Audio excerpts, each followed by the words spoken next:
తప్పని చెప్పండి తప్పటి మాత్రం యాక్షన్ తీసుకుంటాం. సలేశ్వరం పోయిందంట అవుట్ ఆఫ్ స్టోరేజ్.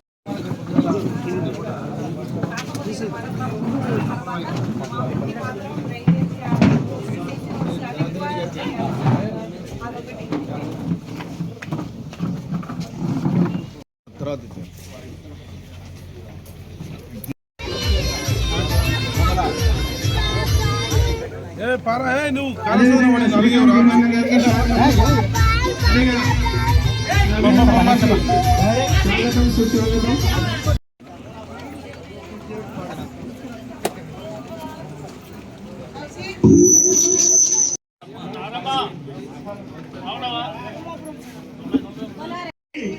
మంత్రి జనార్దన్ రెడ్డి అన్న గారికి స్వాగతం సుస్వాగతం. అన్న నాకు తెలిసిన గత 30 సంవత్సరాలు వినోద్ అన్న గారికి, అదేవిధంగా ఇంకా 2 సంవత్సరాలు పదవి ఉన్నా కూడా గతంలో కండువ కప్పుకుంటే గానీ రిలీజ్ చేయమంటే నీ డబ్బులు లేకపోయినా పర్లేదు 10 లక్షలు మనిషికి 10 లక్షలు వేసుకుంటాము, మా భార్యల మెడలో ఉన్నటువంటి తాళిబొట్టులు కూడా మనకు పార్టీ వెనుక అండగా ఉన్నది. కానీ మరి మా కచ్చంపేటలో మా ఇంకిలోనిపల్లిలో మండల పార్టీ ప్రెసిడెంట్ ఉంటాడన్న కాంగ్రెస్ పార్టీకి, అదే పైన ఎంపీగా పోటీ చేసిన పార్టీ కాంగ్రెస్ ప్రతి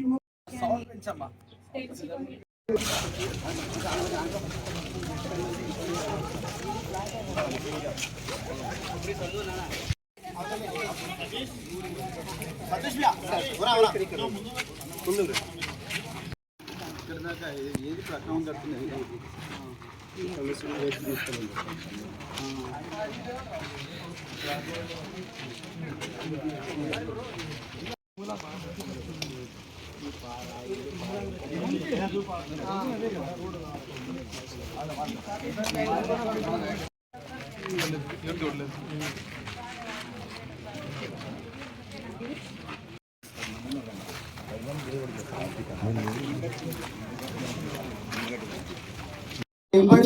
ఒక్కరు కూడా పోకుండా అందరు కూడా కేసీఆర్ గారు ఎంబడి ఉన్నందుకు మీ అందరు కూడా హృదయపూర్వక,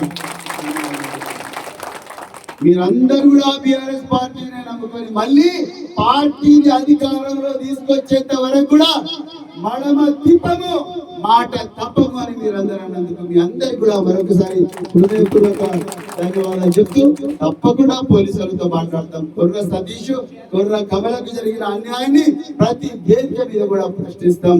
ఏ విధంగా అయితే లగచర్లలో వీరోచిత పోరాటం చేసిందో పార్టీ, ఏ విధంగా అయితే హైదరాబాద్ లో 9,200 ఎకరాల భూములను అమ్మి 1.5 లక్షల కోట్ల రూపాయలు ఏ విధంగా దోపిడీ చేస్తుంటే పోరాటం చేస్తున్నదో, ఏ విధంగా అయితే రెక్కాడితే డొక్కాడని ఎస్సీ ఎస్టీ బీసీ మైనారిటీ కుటుంబాలు వెలుగుమట్లలో 60 గజాల భూమిలో ఇల్లు వేసుకుంటే 400 మందిని నిరాశ్రయులుగా ఏ విధంగా చేస్తే దాని మీద కూడా మన టిఆర్ఎస్ వర్కింగ్ ప్రెసిడెంట్ కేటీఆర్ గారు విరోచిత పోరాటం చేసిండ్రు. ఏ విధంగా అయితే ఈ రోజు పొంగులేటి శ్రీనివాసరెడ్డి గుట్టలన్నీ కూడా కథం చేస్తూ ఆ గుట్టల నుండి 1000 కోట్ల రూపాయలు సంపాదిస్తూ మన నోట్ల మట్టి ఏ విధంగా కొడుతుంటే దాని మీద ఏ విధంగా అయితే హరీష్ రావు గారు మిగతా అందరూ పోరాటం చేస్తున్నారో, రేపు అచ్చంపేట గాని నాగర్ కర్నూలు గాని కల్వకుర్తి గాని మరి ఎక్కడైనా కూడా మన ఎస్సీ ఎస్టీ బీసీ మైనారిటీ పేద బిడ్డల మీద ఎక్కడ అన్యాయం జరిగినా అక్కడ పోరాటం చేయడానికి జనార్దన్ రెడ్డి గారు, మేము మనోహర్ గారు మిగతా అందరూ నాయకులు కూడా ముందు వరుసలో ఉంటామని చెప్తూ ముందర మేము చేరిపోయిన తర్వాతనే మరి మీరు పోతారంతే తప్ప ఫస్ట్ మీకోసం గురి కంబం ఎక్కడానికైనా సిద్ధంగా ఉంటామని చెప్తూ మరొకసారి ఈ అవకాశం ఇచ్చిన మీ అందరికీ కూడా హృదయపూర్వక ధన్యవాదాలు చెప్తూ జై తెలంగాణ. కేసీఆర్ గారి నాయకత్వం, కేటీఆర్ గారి నాయకత్వం, జై తెలంగాణ, జై సేవరా, జై మేరమయాడి. మీరు రండి, వారానికో 15 రోజులకు ఏ కార్యకర్తకి ఎవరైనా ఎక్కడికైనా ఇబ్బంది అయిందంటే మెరుపు వేగంతో తప్పకుండా ఈ రోజు నుంచి నేను ఇలా మాట ఇస్తున్నా. అన్న నేను అవైలబుల్ లేకపోతే అన్న వస్తాడు, అన్న అవైలబుల్ లేకపోతే నేను వస్తా, ఇద్దరు అవైలబుల్ ఉంటే ఇద్దరు అవైలబుల్ వస్తాం. క్యాబినెట్ భయపడాల్సిన అవసరం లేదు. సతీష్ మీ అమ్మడి మేము ఉన్నాం. మీరు ఒక గట్టిగా నమ్మకంగా పనిచేయండి. ఇవన్నీ మీరు చేయాలి. రేపు పార్టీ అధికారంలోకి వస్తే సతీష్ని గుడ్డలు పెట్టుకునే బాధ్యత మనకు. అంటే ఇట్లాంటి కార్యకర్తలు పోల్చుకుంటే నాకు పార్టీకి పనుగడ లేదు కాబట్టి గ్రామీణ ప్రాంతంలో ఇట్లాంటి కార్యకర్తలు 5 మంది 10 మంది ఉన్నారో వాళ్ళ పేరు పోలీసుల పేర్లు ఎట్లా రాసుకుంటామో వాళ్ళ మీద కక్షకు మనకు మూల చెప్పాలి.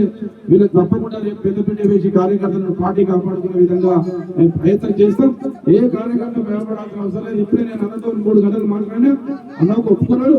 తప్పకుండా ఈ రోజు నుంచి అచ్చంపేటలో ఇద్దరం కలిసి తిరుగుతామని చెప్పి మాట ఇస్తూ సతీష్ భయపడాల్సిన అవసరం లేదు. ఏదేమైనా సరే పార్టీ ఉంటుంది, మేమందరం ఉంటాం. మీ అందరు సతీష్ ఒకటి చెప్తే సతీష్ అంటే మీరందరూ నిలబడాలంతా సతీష్ ఇక్కడ నిలబడాలంతా సతీష్